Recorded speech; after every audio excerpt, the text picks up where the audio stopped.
नमस्कार मित्रों, TV 20 news पर मैं हूं आपके साथ अशोक वर्मा। अपने क्षेत्रों की खबरों को देखने के लिए बने रहिए टीवी 20 न्यूज पर। अब शुरुआत करते हैं ताजा तरीन खबरों का सिलसिला। सगड़ी विधानसभा में बसपा नेता शंकर यादव के पुत्र सौरभ यादव ने क्षेत्र में जनसंपर्क कर बहुजन समाज पार्टी की नीतियों से लोगों को बताया और 2022 की विधानसभा चुनाव में बसपा की सरकार बनाने की अपील भी की। इस दौरान सौरभ यादव ने कहा कि सगड़ी विधानसभा काफी पिछड़ी हुई विधानसभा है। मेरे पिताजी पिछले 40 सालों से सगड़ी विधानसभा की सेवा करते आ रहे हैं। बाढ़ का मामला रहा हो, चाहे आगजनी कर रहा हो या अन्य कोई आपदा, मेरे पिताजी हमेशा गरीबों, शोषित, वंचितों की सेवा के लिए तत्पर रहे हैं। मैं जनता को विश्वास दिलाना चाहता हूं कि एक बार यदि उन्हें मौका दिया गया तो सगड़ी विधानसभा की तस्वीर जरूर बदली हुई नजर आएगी। का परिचय? सौरभ यादव। सर, आपके द्वारा किस तरह का जनसंपर्क किया जा रहा है गांव-गांव में घूम के? हम लोग लगभग 1 महीने से गांव-गांव में घूम के माननीय शंकर यादव जी को जिताने का काम करेंगे और हर घर जाके जनसंपर्क कर रहे हैं और सबसे शंकर यादव जी को जिताने की अपील कर रहे हैं। सर, और क्या बहन जी की नीतियों को बता रहे हैं और उनको 5वीं बार मुख्यमंत्री बनाने का काम करेंगे हम लोग। अच्छा सर, विधायक बन जाते हैं शंकर यादव तो क्या रहेगी सगड़ी विधानसभा की तस्वीर सर? सगड़ी विधानसभा की तस्वीर पूरी तरह से बदल जाएगी। आज तक जितने भी विधायक हुए हैं किसी ने कुछ भी काम नहीं किया है और जनता का विश्वास है और जनता ये जानती है कि शंकर यादव अगर एक बार विधायक बन जाते हैं तो पूरी सगड़ी की तस्वीर बदल देंगे वो। अच्छा सर, हम लोगों के माध्यम से सर जनता से क्या अपील करेंगे सर?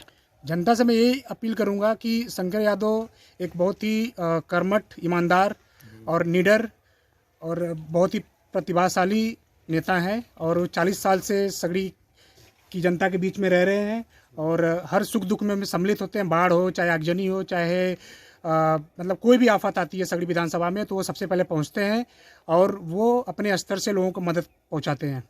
ठीक सर, धन्यवाद। आजमगढ़ के मार्टिनगंज तहसील क्षेत्र के अंतर्गत असाड़ा गांव में शुक्रवार को प्राथमिक विद्यालय बूथ संख्या 295 और 96 पर विद्युत व्यवस्था उपलब्ध होने के कारण ग्रामीणों ने विरोध प्रदर्शन किया। ग्रामीणों की मांग है कि विद्युत न होने से मतदान प्रभावित हो सकता है। यदि खंभा तार नहीं लगा तो हम लोग मतदान का बहिष्कार करेंगे। इसके पूर्व भी एसडीएम मार्टिनगंज अनिल चतुर्वेदी को ज्ञापन सौंपकर अवगत भी करा दिया गया था, फिर भी विद्युत व्यवस्था अभी तक महान नहीं हो सकती, ना ही खंभा तार जोड़ा जा सका। इस अवसर पर इसामुद्दीन सहित तमाम लोग मौजूद थे। क्या मांग है? मांग हम लोग की ये है कि यहाँ 295, 296 मतदाता वोट करने आएंगे, वो संख्या है, वोट पड़ता है, मगर यहाँ लाइट का कोई व्यवस्था नहीं है। एसडीएम महोदय की हम लोग दिया गया तो जेई साहब की है कागज गया। जेई साहब जो है पहले 2 लाख रुपया के हम लोग से मांगे हैं, फिर उसके बाद ये हम लोग जनता कहाँ से पैसा दें? और यहाँ जब रोड नहीं और लाइट, खंभा तार नहीं, लाइट नहीं तो वोट नहीं, हम लोग बहिष्कार करें। समाजवादी पार्टी के राष्ट्रीय नेतृत्व द्वारा सुनीता सिंह को आजमगढ़ मंडल महिला प्रकोष्ठ का चुनाव प्रभारी बनाए जाने पर पार्टी कार्यालय पर पार्टी की महिला प्रकोष्ठ की जिलाध्यक्ष बबीता चौहान के नेतृत्व में महिला कार्यकर्ताओं ने उनका जोरदार स्वागत किया। इस मौके पर पार्टी के सपा जिलाध्यक्ष हवलदार यादव ने सुनीता सिंह को बधाई दी। स्वागत समारोह के दौरान सपा नेत्री सुनीता सिंह ने कहा कि पार्टी ने जो जिम्मेदारी दी है उसका ईमानदारी पूर्वक निर्वहन करते हुए पार्टी की नीतियों पर चलकर पार्टी के हाथों को मजबूत करूंगी। इसके साथ ही जनपद की 10 विधानसभाओं की महिला नेत्रियों के साथ बैठक भी की और सभी को जिम्मेदारी देते हुए समाजवादी पार्टी को जिताने का संकल्प लेते हुए राष्ट्रीय अध्यक्ष अखिलेश यादव को मुख्यमंत्री बनाने का प्रण भी किया गया। क्या कुछ कहा सुनीता सिंह मंडल प्रभारी ने, सुनिए। आज स्वागत समारोह क्या है? आज आजमगढ़ जनपद में मुझे महिला सभा का चुनाव प्रभारी का दायित्व आदरणीय राष्ट्रीय अध्यक्ष अखिलेश यादव जी का मैं बहुत बहुत धन्यवाद करती हूं और राष्ट्रीय अध्यक्ष आदरणीय महिला सभा की जूही सिंह जी का बहुत धन्यवाद करती हूं कि उन्होंने जो मुझे दायित्व आजमगढ़ का चुनाव प्रभारी बनाकर सौंपी हैं और इसी अवसर पर मैं आदरणीय अपने जिला अध्यक्ष हवलदार यादव जी का बहुत बहुत धन्यवाद करती हूं। मैंने इनसे कहा और बबीता जी से बात हुई, हमारी महिला जिला अध्यक्ष बबीता जी का, सारी 10 विधानसभा की महिलाएं आज हमारी आई हैं कोडिंग को देखते हुए, क्योंकि बहुत ज़्यादा भीड़ नहीं करना है, इसलिए बहुत कम महिलाओं को बुलाया गया है और उनको जिम्मेदारी दी जा रही है।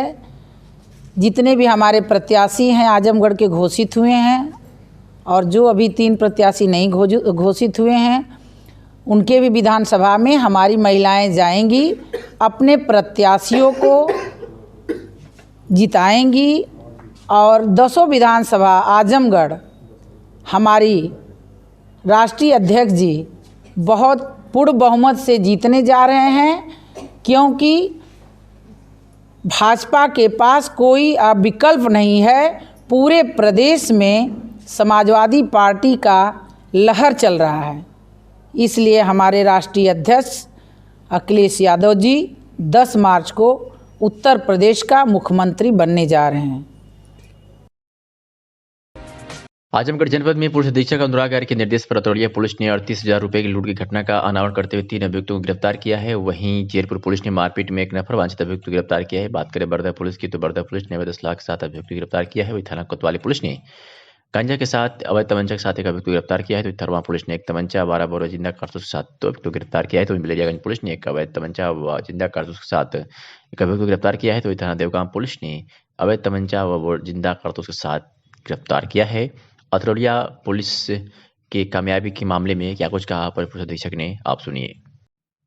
पुलिस अधीक्षक महोदय द्वारा अपराध एवं अपराधियों के विरुद्ध चलाए जा रहे अभियान के क्रम में कल थाना अतरौलिया व उनकी टीम जब क्षेत्र में वांछितों और वारंटियों की गिरफ्तारी के लिए भ्रमणशील थी, तो उन्हें सूचना प्राप्त हुई कि थाना क्षेत्र में 3 व्यक्ति किसी अपराध करने की फिराक में मौजूद हैं। उक्त सूचना पर जब वो मौके पर गए तो 3 लोग एक मोटरसाइकिल पर सवार दिखे तथा पुलिस को देख के हड़बड़ाहट में भागने लगे। भागते समय उनकी मोटरसाइकिल गिर गई। जब पुलिस नज़दीक जाने लगी तो उनकी तरफ से फायर भी किया गया। पुलिस द्वारा आत्मरक्षार्थ न्यूनतम आवश्यक बल प्रयोग करते हुए अभियुक्तों को कब्जे में लिया गया तथा उनकी जामा तलाशी ली गई। मौके से पकड़े गए 3 अभियुक्तों के नाम सत्यम चौबे, सूरज व निखिल सिंह हैं, जो थाना अतरौलिया क्षेत्र के ही विभिन्न गांव के निवासी हैं। सत्यम चौबे के कब्जे से एक अदद कट्टा 315 बोर, एक फायरशुदा कारतूस तथा एक जिंदा कारतूस तथा 900 रुपये। सूरज के कब्जे से एक तमंचा 315 बोर, एक जिंदा कारतूस और 800 रुपये तथा निखिल सिंह के कब्जे से एक चाकू तथा 800 रुपये बरामद। कोरोना वैक्सीनेशन 100% लोगों को लगाने के लिए स्वास्थ्य विभाग सचेत है। हमीरपुर में जिलाधिकारी डॉक्टर चंद्रभूषण के निर्देश पर बढ़ते कोविड-19 व ओमिक्रॉन के मद्देनजर गांव-गांव, नगर-नगर एवं अत्यंत भीड़भाड़ इलाके में स्वास्थ्य विभाग की टीमों का कोरोना वैक्सीन लगाने के लिए लगाया गया। इसके चलते सरीला नगर में साप्ताहिक बाजार और भीड़ को देखते हुए सरीला स्वास्थ्य विभाग द्वारा नेस्ले मार्केट के पास GIC कॉलेज पर लोगों को वैक्सीन लगाई गई। वैक्सीनेशन टीम में स्वास्थ्य विभाग से ANM लक्ष्मी, नामदेव, आंगनबाड़ी से उर्मिला एवं अन्य सहायक कार्यकर्त्री कार्य कर रही हैं, जो कि नगर सरीला के सभी वार्डों में सूचित करके 100% वैक्सीनेशन का लक्ष्य पूर्ण करने में लगे हुए हैं। वैक्सीनेशन लगवाने पर जोर दिया गया। कोविड वैक्सीन और कोवैक्सीन दोनों लग रही है। इंटर कॉलेज में बच्चों को लग रही है और 18+ वाले जो आ जाते हैं उनको लगा रहे हैं और हमारे साथ आंगनबाड़ियाँ सहयोग कर रही हैं और ये बहुत उससे चल रहा है। एक ढूंढ लगा रहे हैं बच्चों को ना और 18+ को। लक्ष्मी है, 1 वार्ड से उसकी सहायिका है, 2 वार्ड से मालती है, उनकी सहायिका नहीं है, 3 वार्ड से है में प्रीति है और यास्मीन है। बस ये 4 वार्ड की उर्मिला और अनीता सहायिका, ये सब लोग मेरा सहयोग। ये खबर आपको आजमगढ़ से दिखा रहे हैं, जहां पर सदर विधानसभा से सपा सरकार में पूर्व मंत्री व 8 बार विधायक रहे सपा प्रत्याशी दुर्गा यादव ने मैदान में आज ग्यासपुर के आसपास क्षेत्रों का भ्रमण कर लोगों से जनसंपर्क किया। इसी क्रम में दुर्गा यादव ने ग्यासपुर में चौपाल लगाकर लोगों की जन समस्याएं सुनी। वहीं सपा सरकार के कद्दावर नेता के मैदान में उतरने से अन्य विपक्षी लोगों में खलबली मची हुई है। वहीं दुर्गा यादव ने भाजपा सरकार पर तंज भी कसा। कहा कि जनता भाजपा सरकार से तरस आ चुकी है और यह सरकार नौकरी मांगने वाले को लाठी डंडे बरसा रही है। कहा कि लोग सड़क पर उतरकर जब धरना प्रदर्शन कर रहे हैं तो लोगों को प्रशासन द्वारा पिटवाया जा रहा है। बेरोजगार लोगों को हक मांगने पर खदेड़ा जा रहा है। और क्या कुछ कहा आपको सुनवाते हैं। कहा ये तो माननीय अखिलेश यादव की देन है, ये भाजपा की देन नहीं है। ये तो फीता काटने चले जाते हैं। हम कहेंगे फीता कटवा तो उससे पहले फीता हमने काटेंगे। आज यह उद्घाटन मोदी जी करत रहे। जालौन की कोच से खबर है, जहां माधोगढ़ विधानसभा क्षेत्र के समाजवादी पार्टी के प्रत्याशी राघवेंद्र सिंह का कोचनगर में कार्यकर्ताओं ने माल्यार्पण कर स्वागत किया और भारी मतों से जिताने का संकल्प लिया। आज कोचनगर के मोहल्ला अराजी लाइन में पूर्व नगर अध्यक्ष हाजी रहम इलाही के आवास पर विधानसभा अध्यक्ष माधोगढ़ प्रतिपाल सिंह गुर्जर के नेतृत्व में सपा प्रत्याशी का परिचय कार्यक्रम का आयोजन किया गया, जिसमें मुख्य अतिथि के रूप में जिला अध्यक्ष नवाब सिंह यादव उपस्थित रहे। संचालन नगर अध्यक्ष कोच छोटू टाइगर ने किया। परिचय कार्यक्रम में पूरे नगर के पार्टी नेताओं और कार्यकर्ताओं ने अपना परिचय देते हुए प्रत्याशी राघवेंद्र सिंह अमुखेड़ा का माल्यार्पण कर जोरदार स्वागत किया और भारी मतों से जिताने का संकल्प लिया। आजमगढ़ से खबर है, जहां एसपी अनुराग आर्य से आज दीवानी बार एसोसिएशन का एक प्रतिनिधिमंडल मिला और एडवोकेट बजरंग मिश्रा के ऊपर हुए मुकदमे को रद्द करने की मांग किया है। मीडिया से हुई बातचीत में दयाराम यादव अध्यक्ष दीवानी बार ने कहा है कि पीड़ित बजरंग मिश्रा जो वादी मुकदमा है तथा सिविल कोर्ट आजमगढ़ में वर्ष 2009 से विधि व्यवसाय कर रहा है। 30 जनवरी को मुकदमे में नामजद 20-25 की संख्या में अज्ञात लोगों द्वारा रास्ता जाम करके विवाद पर प्रार्थी के ऊपर प्राणघातक हमला किया गया था और प्रार्थी के साथ रुपए व सोने की चेन की लूट की गई थी, जिसके संबंध में उपरोक्त मुकदमा प्रार्थी द्वारा दर्ज कराया गया, किंतु विपक्षीगण द्वारा मुकामी थाने की पुलिस को नाजायज प्रभाव व दबाव में लेकर राय मशविरे से प्रार्थी द्वारा दर्ज कराए गए एफआईआर के बचाव में झूठे तथ्यों पर रचित एक फर्जी मुकदमा कोतवाली में पंजीकृत कराया गया, जबकि वादी मुकदमा घटना के तत्काल बाद मुकामी थाने पर गिरफ्तार होकर पुलिस अभिरक्षा में था, किंतु मुकदमा में वर्णित तथा कथित घटना के संबंध में न तो कोई तहरीर दी गई और न ही उसके संबंध में कुछ बताया ही गया। संपूर्ण घटना स्थल पर स्थित राजेश रंजन के ऑर्केस्ट्रा की दुकान पर बंधन पॉइंट मैरिज हॉल पर लगे सीसीटीवी कैमरे मौजूद हैं। ऐसी परिस्थितियों में अभियुक्तगणों द्वारा दर्ज कराए गए फर्जी मुकदमे व प्रार्थी द्वारा दर्ज कराए गए मुकदमे की विवेचना सीसीटीवी कैमरे के आधार पर व अन्य आसपास के साक्ष्यों को संकलित कर निष्पक्ष विवेचना किए जाने का आदेश पारित किया जाना आवश्यक है। ऐसे में उन लोगों ने पुलिस अधीक्षक से ये अनुरोध किया है कि दर्ज कराए गए मुकदमे को वापस लिया जाए। और क्या कुछ कहा, सुनिए। अपना परिचय बता दें। दयाराम यादव, अध्यक्ष दीवानी न्यायालय भाषा संघ आजमगढ़। अच्छा, क्या समस्या थी आप एसपी साहब के गए थे? ये बजरंग मिश्रा हमारे बार के मेंबर हैं। इनको लोगों ने बुरी तरह से मारा पीटा था, इनका सामान छीन लिया था, इन्होंने रपट लिखवाया था और इनकी रपट से इनके केस से बचने के लिए इनकी विपक्षी पार्टी ने इनके ऊपर भी फर्जी मुकदमा कायम करा दिया और जिसके संबंध में हम और हमारे मंत्री जी और एक प्रतिनिधि मंडल कल जाकर के एसपी सिटी से मिला और कहा गया कि बजरंग मिश्रा के ऊपर जो ये फर्जी केस लगाया गया है इसको वापस लें और बजरंग मिश्रा के ऊपर हमला करने वाले उनके मुलजिमानों को जल्द से जल्द गिरफ्तार करें। आजमगढ़ के अतरौलिया में स्वास्थ्य विभाग ने टीकाकरण में तेजी लाते हुए ग्रामीण अंचलों में भेजी मोबाइल टीम। अधिक से अधिक लोगों को टीकाकरण का रखा लक्ष्य। बता दें कि सामुदायिक स्वास्थ्य केंद्र अतरौलिया द्वारा टीकाकरण में लगातार तेजी लाई जा रही है। वहीं प्रथम डोज का टीकाकरण लगभग पूर्ण कर लिया गया है, तो दूसरे डोज के लिए 15 से 18 वर्ष तक के लोगों को टीकाकरण लगातार किया जा रहा है। ग्रामीण अंचलों में भी मोबाइल टीम 15 से 18 वर्ष के लोगों का टीकाकरण कर रही है। आइए सुनाते हैं कि स्वास्थ्य अधीक्षक डॉक्टर शिवाजी सिंह ने क्या कुछ कहा। ओमिक्रॉन वायरस को लेकर स्वास्थ्य विभाग अलर्ट पे है और वैक्सीनेशन भी लगाई जा रही है। कहाँ लगाई जा रही है इस वक्त और किस टीम द्वारा और कितने 15 के प्लस वालों को कितने % वैक्सीन लगा लिया गया, इसके बारे में?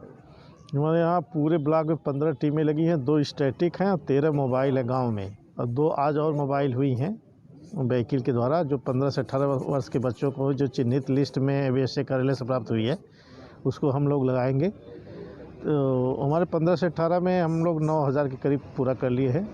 टारगेट हमारे ज़िले से 10,000 का 1,000 हमारे बच्चे भी बचे हुए हैं। जो स्वास्थ्य विभाग कैंप लगाया गया है उसमें क्या क्या लगा जा रहा है? दोनों डोज लग रही है कि नहीं, हम डोज भी लग रही है? हाँ 15 से 18 भी लगा रहे हैं, प्रिकॉशन डोज भी लगा रहे हैं, जिसमें एबव 60 ईयर वालों का है या जो हमारे गवर्नमेंट एम्प्लॉई है जिनकी इलेक्शन में विभागी ड्यूटी लगनी है उसको भी लगा रहे हैं। और 15 से 18 हमारा सेकंड भी चल रहा है और फर्स्ट भी चल रहा है। आपके यहाँ फर्स्ट डोज लगभग 100% पूरी कर ली गई है। सेकंड डोज अभी तक कितनी आपकी? सेकंड भी हम अभी तो कोई ज़िले से हमें नहीं मिली है कि कितना हुआ, लेकिन 90 के अराउंड हम हैं। जालौन की कोच से खबर है, जहां माधोगढ़ विधानसभा क्षेत्र के समाजवादी पार्टी के प्रत्याशी राघवेंद्र सिंह का कोचनगर में कार्यकर्ताओं ने माल्यार्पण कर स्वागत किया और भारी मतों से जिताने का संकल्प लिया। आज कोचनगर के मोहल्ला अराजी लाइन में पूर्व नगर अध्यक्ष हाजी रहम इलाही के आवास पर विधानसभा अध्यक्ष माधोगढ़ प्रतिपाल सिंह गुर्जर के नेतृत्व में सपा प्रत्याशी का परिचय कार्यक्रम का आयोजन किया गया, जिसमें मुख्य अतिथि के रूप में जिला अध्यक्ष नवाब सिंह यादव उपस्थित रहे। संचालन नगर अध्यक्ष कोच छोटू टाइगर ने किया। परिचय कार्यक्रम में पूरे नगर के पार्टी नेताओं और कार्यकर्ताओं ने अपना परिचय देते हुए प्रत्याशी राघवेंद्र सिंह अमखेड़ा का माल्यार्पण कर जोरदार स्वागत किया और भारी मतों से जिताने का संकल्प लिया।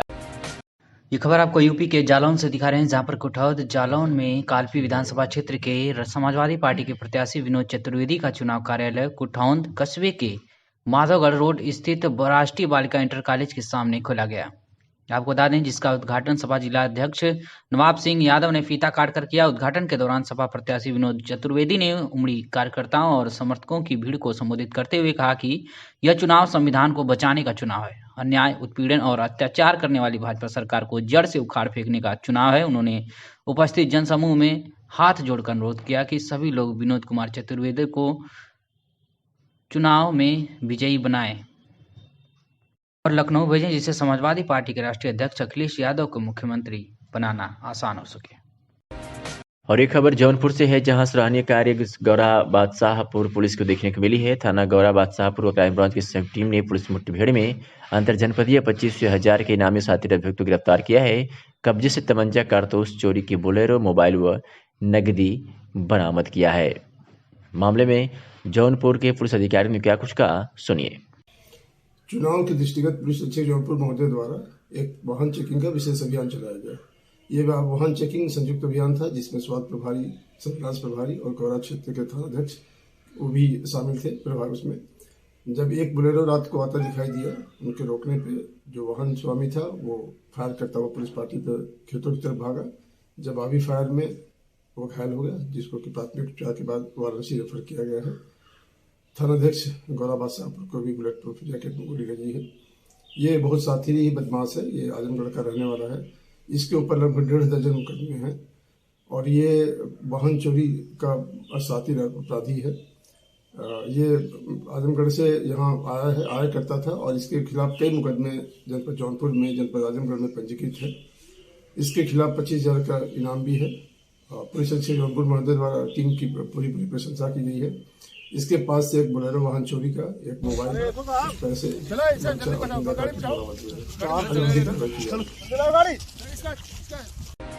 जौनपुर में जिलाधिकारी मनीष कुमार वर्मा एवं वरिष्ठ पुलिस अधीक्षक जौनपुर अजय साहनी द्वारा आज आगामी विधानसभा चुनाव 2022 के नामांकन के दृष्टिगत जौनपुर कलेक्ट्रेट परिसर में बने नामांकन स्थल का निरीक्षण कर ड्यूटी में लगे अधिकारी एवं कर्मचारियों को आवश्यक दिशा निर्देश दिए गए।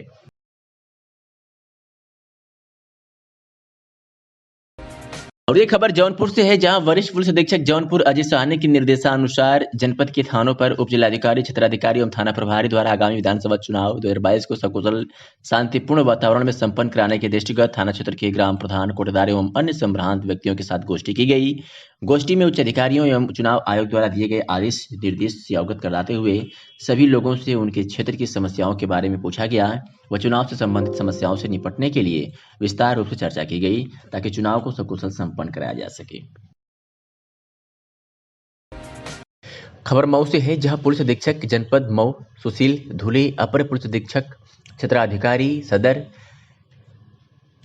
के कुशल निर्देशन में आगामी विधानसभा चुनाव 2022 के दृष्टिगत अपराधियों पर अंकुश लगाने के क्रम में आज प्रभारी निरीक्षक सुराय लखन सिंह के गुप्ता के नेतृत्व में चौकी प्रभारी पिपरहीडीह उप निरीक्षक KP Singh, head constable Ranglal व कांस्टेबल दीपक सिंह के द्वारा ग्राम कैथोल मुख्य गेट के पास मुखबिर की सूचना पर रेनॉल्ट ट्रीवर कार सवार एक अपराधी प्रभात सिंह पुत्र देवेंद्र सिंह निवासी ग्राम गुरहथा थाना मेहनगर जनपद आजमगढ़ को एक लोडेड अवैध तमंचा कारतूस के साथ गिरफ्तार किया गया। अभियुक्त से पूछताछ जारी है। इस तरह की चेकिंग अभियान इंस्पेक्टर के गुप्ता द्वारा लगातार जारी है, जिससे अपराधियों में भय व्याप्त हो गया है और आम जनमानस को अपनी सुरक्षा का एहसास हो रहा है। मिर्जापुर से खबर है, जहां थाना कोतवाली देहात पुलिस स्वाट टीम की संयुक्त टीम द्वारा मिलिट्री कंपाउंडर किरणपुर में गोली मारकर लूट की घटना का आज पुलिस ने सफल अनावरण करते हुए अभियुक्त को गिरफ्तार करने में सफलता हासिल की है। मामले में क्या कुछ कहा पुलिस अधिकारी मिर्जापुर ने, सुनिए। करने जा रहे हैं एक व्यक्ति की जो लूट भाई थी गोली मार करके, उसमें एक नया मोड़ है, कुछ जमीन, क्या है पूरा मामला सर? ये खुद आरोपी क्या है सर?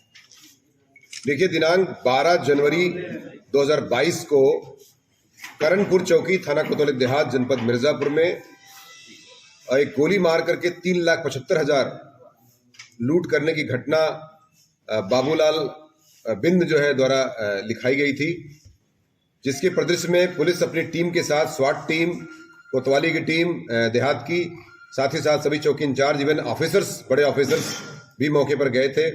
हम लोग भी मौके पर गए थे और विजिट किया था।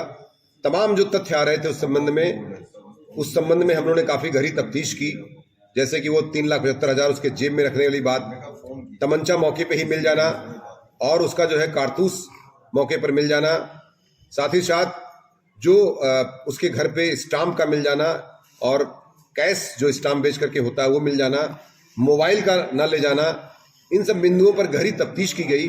और बाद में जब ये इलाज करके ट्रॉमा सेंटर से लौटा है मजरूब, तो उससे गहन पूछताछ की गई। तो उसने बताया कि उसके पड़ोसी श्यामलाल बिंद से, जो कि यहीं पर चील थाना अंतर्गत रहने वाले हैं, उनसे इनका जमीन संबंधी झगड़ा 6 बिस्वा का चल रहा है और 6 बिस्वा का झगड़ा कई माननीय उच्च न्यायालय में वगैरह में ही हार गया था, जिससे आहत होकर के वो जेल भेजवाने के लिए उनके इस तरह का ये घटना उसने गढ़ा था। और उसके प्रदेश में इसको जो है विधिक कार्रवाई करते हुए इसके कबूलनामा के आधार पर तथा झूठी सूचना देने के आधार पर जो भी विधिसम्मत होता है आईपीसी के तहत अभियोग दर्ज करके विधिसम्मत कार्रवाई की जा रही है। अच्छा, इसको कहाँ से ये आया सर, और ये क्या कट्टा ये कहाँ से पाया था, ये सब कुछ इसने बताया कैसे? इसके हमने इससे पूछताछ किया है, अभी चूंकि थोड़ा सा चोट भी लगा हुआ है तो हमने इसे पूछा है, तो इसने बताया था कि इसको तमंचा कहीं मिला था जंगल में। हालांकि ये बात अभी इतना स्वीकार योग्य नहीं प्रतीत हो रही है, इससे पूछताछ और की जा रही है। जो भी तथ्य सामने आएंगे तदनुसार विधिक कार्रवाई की जाएगी। तो 4.25 लाख रुपए थे जो ये करा था, क्या वो पैसे लूटे गए थे या सिर्फ नाटक? एकदम इसके पास, इसने खुद स्वीकार किया है कि एक भी पैसा नहीं लूटा गया है, न लूट की कोई घटना हुई है। सिर्फ उस जमीन संबंधी जो 6 बिस्वा का झगड़ा है अपने पड़ोसी से, जो थाना अंतर्गत चील रहने वाले हैं लोग, उनसे उसी उद्देश्य से उनको अपनी निजी स्वार्थ के लिए तथा षड्यंत्र करके उनको फंसाने के लिए, ऐसा करने के लिए उसने इस तरह घटना कारित किया था। साजिश में कोई और भी शामिल है कि नहीं, इसने स्वयं कहा कि मैंने इसमें खुद, चूंकि मैं ही घर का कर्ता धरता हूं और घर की सारी चीजें और सारा फैसला मैं लेता हूं और झेलना मुझे ही पड़ता है, इसलिए सारा डिसीजन मेरे द्वारा लिया गया था। आजमगढ़ के पूर्व विधायक शिपू सिंह हत्याकांड के मुख्य आरोपी ध्रुव सिंह उर्फ कुंटू की गैंगस्टर कोर्ट में पेशी है। गैंगस्टर कोर्ट में भारी संख्या में फोर्स तैनात है। कासगंज जिले से भारी सुरक्षा के साथ आजमगढ़ लाया गया। ध्रुव सिंह उर्फ कुंटू को कल भी पेश हुआ था, लेकिन बयान नहीं हो पाई थी। तस्वीर आपके सामने है, जो आजमगढ़ के पूर्व विधायक शिपू सिंह हत्याकांड के मुख्य आरोपी ध्रुव सिंह उर्फ कुंटू सिंह की गैंगस्टर कोर्ट में पेशी हुई। गैंगस्टर कोर्ट में भारी संख्या में फोर्स तैनात देखने को मिली। कासगंज जेल से भारी सुरक्षा के साथ आजमगढ़ लाया गया था। कल भी पेशी हुआ था, लेकिन बयान नहीं हो पाई थी, जिसके बाद आज फिर पुलिस को ये काम करना पड़ा। आजमगढ़ के पूर्व विधायक शिपू सिंह हत्याकांड के मुख्य आरोपी ध्रुव सिंह उर्फ कुंटू की गैंगस्टर कोर्ट में पेशी है। गैंगस्टर कोर्ट में भारी संख्या में फोर्स तैनात है। कासगंज जिले से भारी सुरक्षा के साथ आजमगढ़ लाया गया। ध्रुव सिंह उर्फ कुंटू को कल भी पेश हुआ था, लेकिन बयान नहीं हो पाई थी। तस्वीर आपके सामने है, जो आजमगढ़ के पूर्व विधायक शिपू सिंह हत्याकांड के मुख्य आरोपी ध्रुव सिंह उर्फ कुंटू सिंह की गैंगस्टर कोर्ट में पेशी हुई। गैंगस्टर कोर्ट में भारी संख्या में फोर्स तैनात देखने को मिली। कासगंज जेल से भारी सुरक्षा के साथ आजमगढ़ लाया गया था। कल भी पेशी हुआ था, लेकिन बयान नहीं हो पाई थी, जिसके बाद आज फिर पुलिस को ये काम करना पड़ा। लगभग पूरी हो चुकी है, हत्यारोपियों की गवाही चल रही है, क्या उम्मीद है कोर्ट से आपको? नहीं, कोर्ट से हमें पूरी उम्मीद है और हम लोग की गवाही हो चुकी है और 313 बनना था और उम्मीद है कि हमें जो है कि आज 313 भी बन जाएगा और कोर्ट से हमें पूरी उम्मीद है, पूरी न्याय की उम्मीद हमें है। किस तरीके का न्याय चाहते हैं आप कोर्ट से? बिल्कुल, उसको फांसी होनी चाहिए, उसने ऐसा अपराधी किया है और जो उसका अपराध है उस जो है हम पूरी उम्मीद करते हैं कि कोर्ट उसको जो है फांसी देगी। तो कितना समय अभी लग सकता है कोर्ट के फैसले में? अब तक तो ख़त्म हो जाना चाहिए था, लेकिन कोविड के चक्कर में जो है थोड़ा सा लेट हो गया है, लेकिन हमें उम्मीद भी करते हैं कि जल्दी जो है इसका फैसला भी आ जाएगा।